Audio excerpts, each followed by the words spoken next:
Assalamualaikum warahmatullahi wabarakatuh. Pada siang hari ini, saya akan menjelaskan tentang karakteristik dan kompetisi anak dan remaja moral menurut Lawrence Kohlberg. Teori perkembangan moral menurut Kohlberg. Menurut teori Kohlberg, telah menekankan bahwa perkembangan moral didasarkan terutama pada penalaran moral dan perkembangan secara bertahap. Teori perkembangan moral dalam psikologi umum menurut Kohlberg, terdapat 3 tingkatan dan 6 tahap, pada masing-masing tingkatan terdapat 2 tahap, di antaranya sebagai berikut. Penalaran prakonvensional adalah tingkatan yang paling rendah dalam teori perkembangan moral Kohlberg. Pada tingkatan ini, anak-anak tidak memperlihatkan internalisasi nilai-nilai moral. Penalaran moral dikendalikan oleh imbalan atau hadiah dan hukuman eksternal.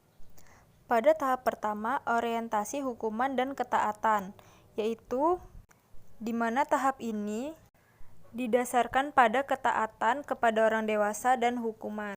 Dan tahap 2 ada individualisme dan tujuan, yaitu moral didasarkan atas imbalan dan kepentingan dirinya sendiri.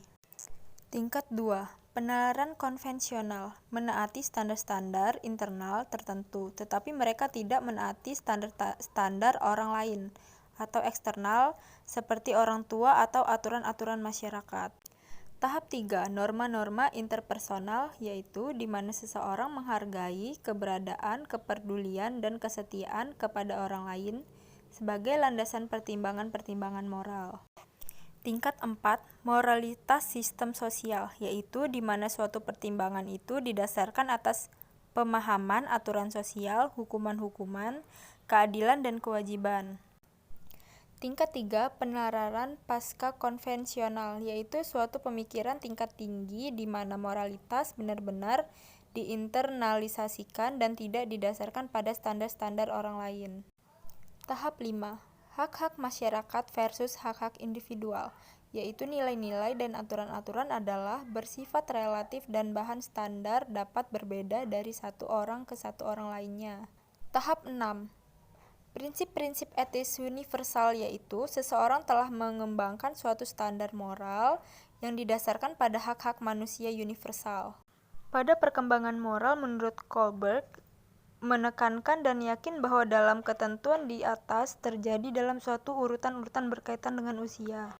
Pada masa usia sebelum 9 tahun, anak cenderung pada prakonvensional.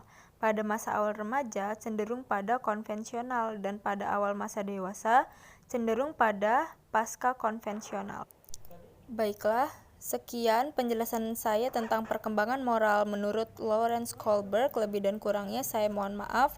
Wassalamualaikum warahmatullahi wabarakatuh.